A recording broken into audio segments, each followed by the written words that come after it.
Welcome to Veritate with your host, Johnny Mack, a podcast that will dive deep into the pursuit of truth in a world filled with noise, confusion, and fleeting opinions.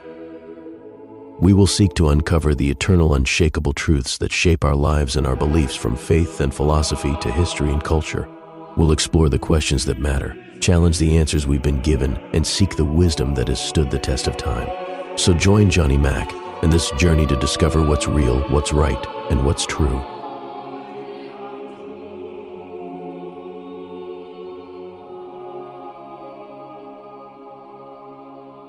Welcome to Veritate. I'm your host, Johnny Mack. Today, we are diving into what is the duty of free speech, because this past week has shown that a lot of you do not understand what it means, that you think that somehow that there is different forms of speech, or that somehow that somebody says something that you disagree with, that this would give you the ability to take someone's life just because you disagree with what they have said.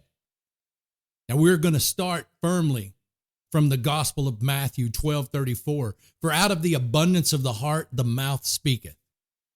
Now, as for Charlie Kirk, they shot him while he was speaking. A sniper with one bullet struck him in the neck. Charlie Kirk, young and bold and unafraid, and he stood in front of a crowd and he told the truth. And for that, they killed him. Not with debate, not with protest, but with a rifle from a freaking rooftop while he defended the truth. And I guess this is the age we live in now, because it's not enough to mock you. They want you quiet. And if you won't be quiet, then they're going to silence you by force. So does anyone here think that this is about politics? Because it's not. You think it's about opinions or preferences or strategies? No, this is war. And I don't even mean metaphorical war. I'm talking real war, because I've seen this evil before. I've seen it between truth and lies, between light and darkness, between Word of God and the father of lies. The early church knew about this, and they didn't wonder what would happen if they spoke. They knew what would happen, and they spoke anyway. In the book of Corinthians, woe to me if I do not preach the gospel. But you, today, modern Catholics, you've been taught to be safe. You've been taught to be respectable. You've been taught to avoid conflict, to protect your career, to keep your mouth shut for the sake of peace. But Charlie Kirk didn't do that, and he's dead now because of it. So if you want to follow Christ, then you got to get ready to speak, and you got to get ready to bleed, because the world doesn't fear your silence. It thrives on it. But your voice has the ability to carry the word that was made flesh, and hell cannot stand it. So this episode is not going to be about playing it safe. It's about why you have a duty, and I mean a duty to speak the truth, even if it costs you everything. There is a cowardice of silence. Look, you watched it happen. Charlie Kirk took a bullet to the neck while he was speaking the truth in public. And most people said nothing, not because they didn't care, but because they were afraid. And that's the truth. Fear is the god of this age, and silence is its liturgy. You've been trained to think silence is holy, that keeping your head down is somehow wise, that if you just avoid the drama, that you're doing your part. But silence is not wisdom. Silence is not love. And silence is cowardice. In Revelations, it says, but the fearful and unbelieving shall have their part in the lake which burneth with fire and brimstone. The first group listed, the fearful and the cowards. The church does not canonize the silent. She canonizes martyrs. You were not baptized to be polite. You were not confirmed to blend in. You were not sent out into the world to nod along while it crucifies the truth again. Now, why is silence so deadly? And it's because that every lie that rules our world, every single one, has been strengthened by Catholic silence. The great Bishop Fulton Sheen once said that all the problems of the world can be traced back to a lapsed Catholic. And why? Because Catholics stayed quiet while marriage was redefined. Catholics stayed quiet while abortion was called mercy. Catholics stayed quiet while children were taught that they could change their sex. Catholics stayed quiet while their churches were shut, that their priests were threatened and their sacraments were withheld, and Satan took it all without any resistance. And the moment you convince a Catholic to stay silent, you don't have to fight him anymore. He's already lost. And you want to know why the world is so loud? Because the church is so quiet. And I mean not just quiet, cowardly. We've traded the voice of the prophets for social media likes. We've traded the fire of the apostles for the approval of pagans. We've traded the cross for comfort. And now, somehow we pretend that we don't know how we got here. Is that what you think we're supposed to do? Just this last week, I was upset, and righteously so. And my son, he looked at me and he said, maybe you shouldn't say anything. And he wasn't trying to disrespect me. He just didn't want conflict. But it stopped me cold because this moment has haunted me. I thought to myself, is that what you think we're supposed to do? That we're supposed to keep our mouths shut? That we're supposed to just let evil pass by in silence? Is that what we've taught our children? That virtue looks like passivity. That holiness means watching lies dominate the world and then saying nothing. So if that's what he thinks, then the silence of this age has done its job. And I will not let that stand. Not in my house, not in this generation, and not in the Catholic Church. You are complicit if you are silent. So let's stop pretending that neutrality is possible. Because if a man barges into your house and he starts hurting your children and you say nothing about it, then you're just as guilty. Not just weak, guilty. Because if you watch your culture descend into this madness and then you say nothing at all, then you are a part of the problem. If you're a father and you don't speak the truth into your home, then you're failing. And if you're a teacher and you won't correct the lies, then you are corrupt. And if you're a priest and you won't call out sin, then you're a hireling. That is not theoretical. That is judgment day real. And you will be held accountable, not just for what you did, but for what you refused to do. Not just for the lies you told, but for the truth that you buried. It says in James 4:17, it says, so whoever knows the right thing to do and fails to do it, for him it is sin. If you know it's wrong and you won't say so, you have sinned. And don't pretend that being tired or overwhelmed justifies silence, because the martyrs, they were tired and they still shouted the truth. You are not called to survive. The apostles didn't survive. They weren't strategizing about how to win elections. They weren't trying to go viral. They preached Christ. They condemned sin. They lost everything and they rejoiced in it. So we're not called to survive. We're called to be faithful. And you will not be judged on how many people liked you. You will be judged on whether or not you told the truth. So I'm going to ask you this directly. Have you warned your children about what's being pushed in the world? Have you corrected coworkers when they lie about the faith? Have you spoken up when a priest goes soft or a bishop goes silent? Have you defended Christ when his name is mocked? And if not, why? Why? Because it's awkward. Because you're scared. Because you might suffer. That's the point. So for people that are saying that Charlie Kirk got killed because of his opinions, Charlie Kirk didn't die because he had an opinion. He died because he told the truth plainly and he wouldn't apologize for it. The church doesn't exist to make space for your voice. The church exists just to amplify his. I am the way, the truth, and the life. That's the measuring stick. If it isn't true, it isn't worth saying. And if it is true, then you have to say it. Free speech is not the freedom to ramble. It is the freedom and the obligation to proclaim what God has revealed. Listen, we live in a time where truth is branded as hate. If you say that God made them male and female, now you're a bigot. If you say that marriage is for one man and one woman, now you're dangerous. And if you say that abortion is murder, now you're a threat. And if you say that Christ is the only way to salvation, now you're intolerant. So I'm going to make this simple. The world does not fear your tone. It fears your truth. And that's why it attacks your speech. Not when you're crude, not when you're sloppy, but when you're right. Because truth convicts. Truth pierces. Truth demands change. And sinners don't want to change. They want to hold on to their opinion. They want to hold on to how they feel. Because, I feel better. Jesus wasn't about making you feel better. He said, go away and sin no more.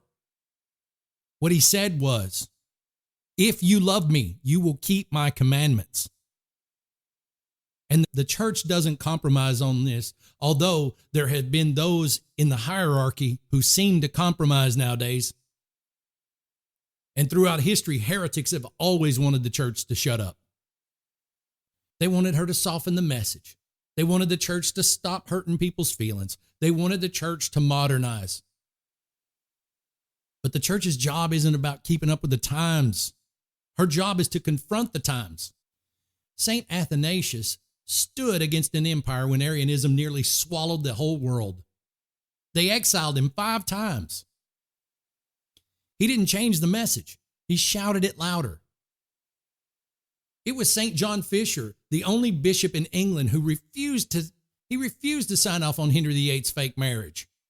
And what did they do for him? They cut off his head. He didn't flinch. St. Peter, did he water it down in front of the Sanhedrin? St. Paul didn't try to avoid offending the Greeks. St. Stephen didn't even play it safe with the mob. And none of them confused kindness with silence. So, is that what it is? Are we afraid of being offensive? And ask yourself this, when did being offensive become worse than being faithless? Because if telling the truth offends someone, then they needed to be offended. Not because you hate them, but because you love them enough to speak what could save their soul. A doctor who doesn't tell you that you're dying, he isn't compassionate. A father who doesn't correct his son isn't loving his son. And a Catholic who won't speak the truth isn't faithful. Silence is not mercy. It's spiritual malpractice.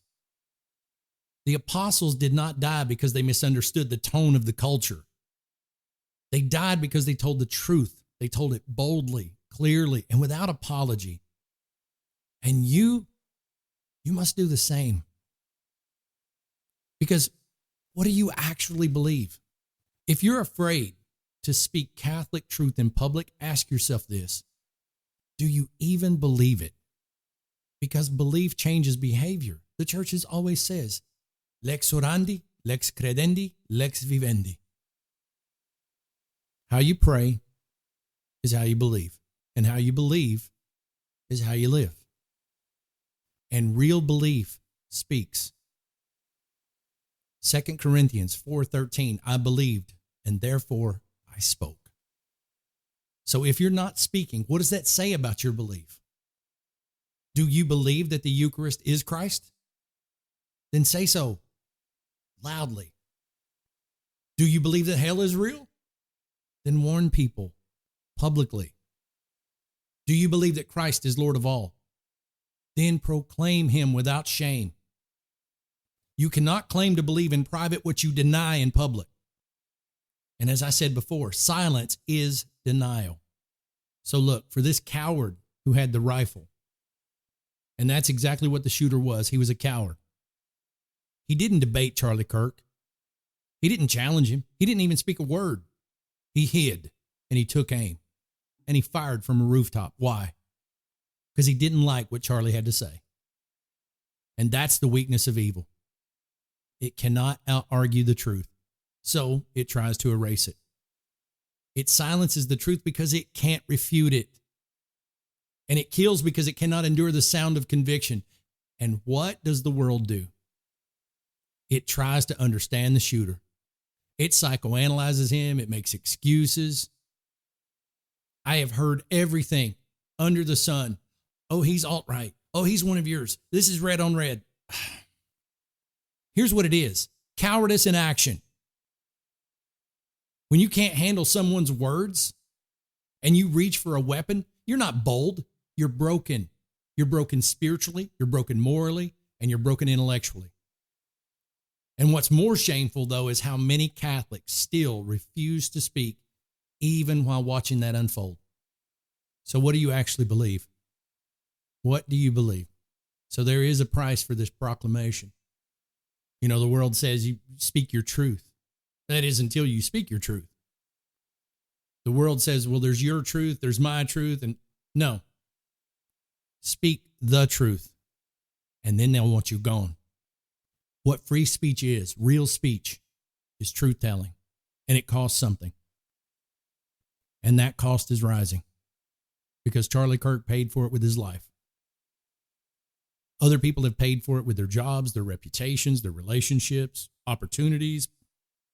People have been doxxed, they've been slandered, they've been blacklisted, they've been investigated, they've been censored, they've been banned. And why? Because they told the truth. Not opinions about it, not feelings about it, truth. Have I become your enemy by telling you the truth? That is Galatians 4:16. And that's what every real Catholic needs to ask today. Because once you speak the truth out loud, then the devil marks you. Now, the world rewards silence, and it punishes the truth. So if anything, this world is rigged. And if you lie, you get rewarded. If you celebrate sin, you get a book deal. If you mock the church, you get applause. If you push moral filth, you get followers. But if you speak the truth, you will lose friends. You'll lose your job. You'll lose your security. And that's the cost. And yet somehow Catholics still act surprised. They speak up once and then they suffer some kind of a consequence and then they retreat. Or they'll say, oh, maybe I was too harsh, or maybe now's not the time. But listen to me. Now is always the time, because the gospel is not seasonal. Truth is not scheduled. You do not wait for a convenient moment to stand against evil. You speak. And when the world strikes back, don't fold. Stand taller. Because Christ warned you. He told you that this would happen. You will be hated by all for my name's sake. If they persecuted me, they will persecute you also. So that's part of the deal. You were not promised comfort. You were not promised applause. You were not promised acceptance. You were promised a cross. And if you speak that truth, you'll be hated for it. Not by strangers, by your own. You'll be hated by family. You'll be hated by co-workers. You'll be hated by fellow Catholics, even your parish priest. So expect it, embrace it, and bear it. If you're not suffering because you speak the truth, you're probably not speaking it loud enough. You can't speak and stay safe. So stop pretending that there's some safe way to proclaim Christ in public. You can't say, I believe in traditional marriage, and then expect all of a sudden your job's going to thank you for that. Or you can't say that abortion is murder and then expect your friends and Facebook and Instagram, everybody to cheer, and they're going to like that.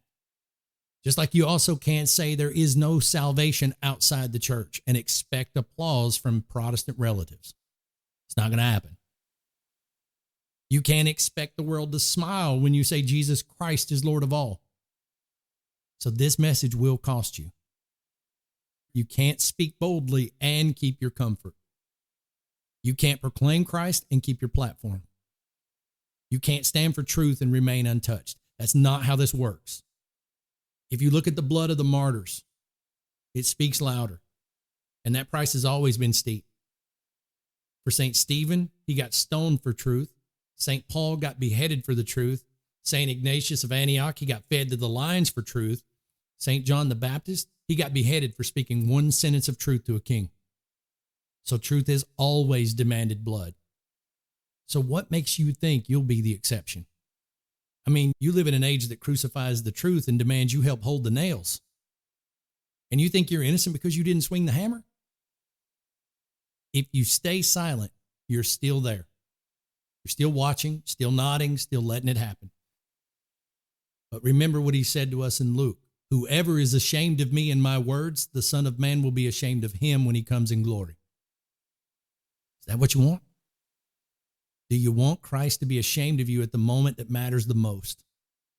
Then it's time to speak now. Loudly, clearly, no matter the cost. If your child has been watching you in silence over the last 5 years, would they know what you believe? Would they know that truth matters more than comfort? That Christ comes before your career? That eternity matters more than being liked? And if not, that's what you're teaching them. Because your children are not just listening to what you say. They're watching what you won't say. They see you when you bite your tongue at family gatherings. They notice when you lower your voice in public. And they remember when you backpedal and you apologize and you soften the truth. And then they learn from that. So ask yourself, what are you raising? Disciples or diplomats? When my son said to me, maybe you shouldn't say anything, I know that he meant well. I know he was just wanting to keep the peace. I know he didn't want his dad to be targeted. But look, that cut me deeper than he knew it did, because I thought, stay quiet. Hide truth because it makes people uncomfortable. Is that what my example has taught you? And so that moment has hit hard with me. Because if your children think silence is the Catholic way, then you failed them. Not intentionally, but thoroughly. And silence don't raise saints. If you want your children to be holy, then they must be brave. And if they are to be brave, then they must be taught to speak. I'm not talking about recklessly. I'm not talking about arrogantly, but boldly, clearly, publicly. We don't need more polite Catholics. We need saints. And saints don't hide the truth. Your children live in a world that shoves lies into their faces 24 hours a day. Lies about identity, lies about sex, lies about gender, about morality, lies about God. And those lies are loud. They are aggressive and they are constant. And if you don't get louder than the lies, you will lose them. So don't raise cowards. A cowardly Catholic is worse than a pagan, because the coward knows the truth and still chooses to be silent. So if your son sees you avoiding conflict, he will do the same. If your daughter sees you shrink from confrontation, she will call that prudence. So don't raise cowards. Raise warriors. And that means they must see you take the hit. Let them see you get unfriended for truth. Let them see you get corrected at work for standing firm. Let them see you get mocked at a dinner table for speaking up. Let them see that you don't flinch, because that's how they'll learn to stand later. So fathers, this is your job. You are the head of the home. Not the school, not the youth minister, not the priest, you. And you will answer to God for what your children were taught. Not just with words, but by your silence.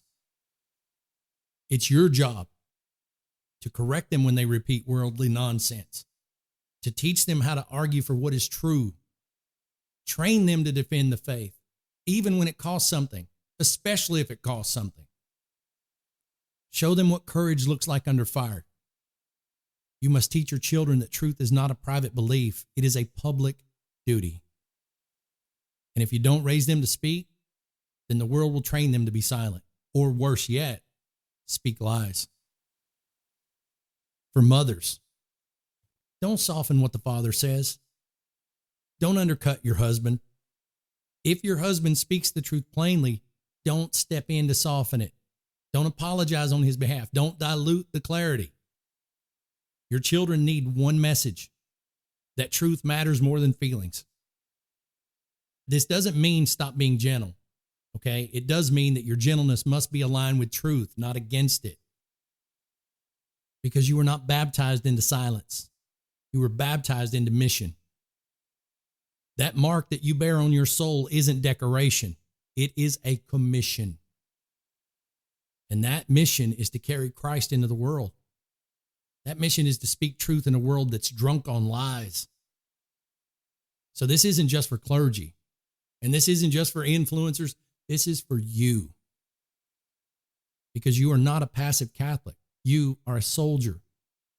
And soldiers don't win wars by staying quiet. You were born for this hour. God did not make a mistake when he placed you here and now in this time. He didn't accidentally drop you into the most confused generation in human history. He chose that. He chose you for this moment. He chose you for the moment when truth is considered hate, when men become women by decree, when unborn are treated like trash, when the family is mocked, when Christ is ignored and insulted and replaced, and he didn't choose you to blend in. He chose for you to speak for such a time as this. Now, when you do speak, you will be attacked. You will be misunderstood. And you will lose things. You may lose everything. That's the point. You are not here to protect your comfort. You are here to speak Christ crucified. And when you do, things will happen. Some people will hate you. Some will mock you for it. They'll betray you. They'll threaten you. But some people will convert. And that's why you speak. Because someone out there is drowning right now in lies and they're waiting to hear one person speak the truth without apology. That's your job and no one else's. So don't get this twisted. The duty to speak truth is not rooted in a constitutional right. It's rooted in your baptismal vows. Do you remember them? Do you remember what those baptismal vows were? Do you reject Satan? I do. And all of his works? I do. And all his empty promises? I do.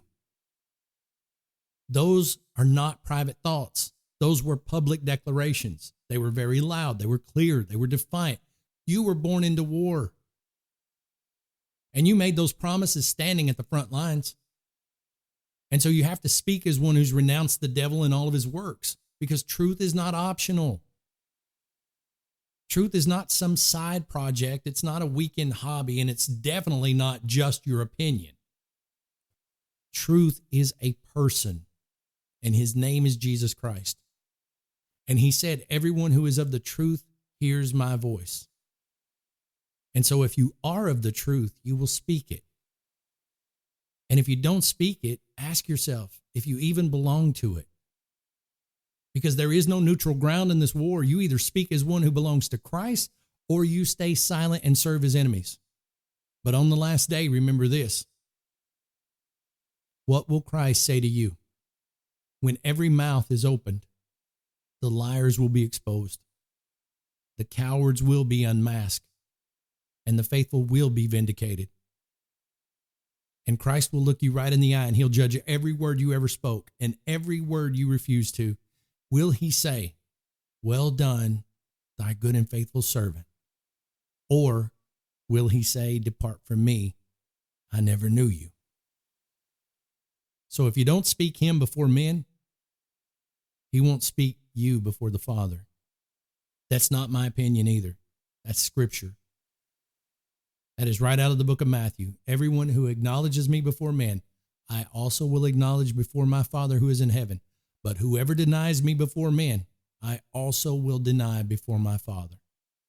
So speak now.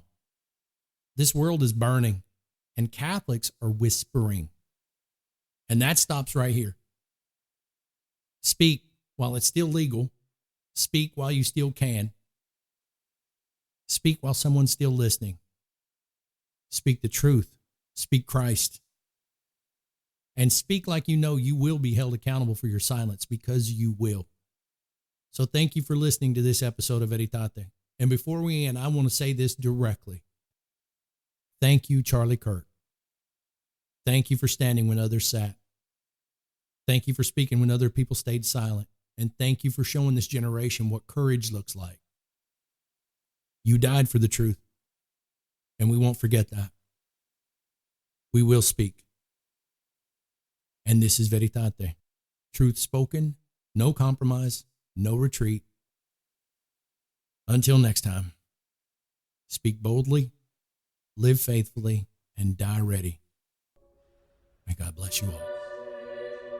Thank you for listening to Veritate. If you would like to contact the show, please email us at veritate@yahoo.com. That's Veritate@yahoo.com. Thanks again, and we look forward to hearing from you. May God bless you all.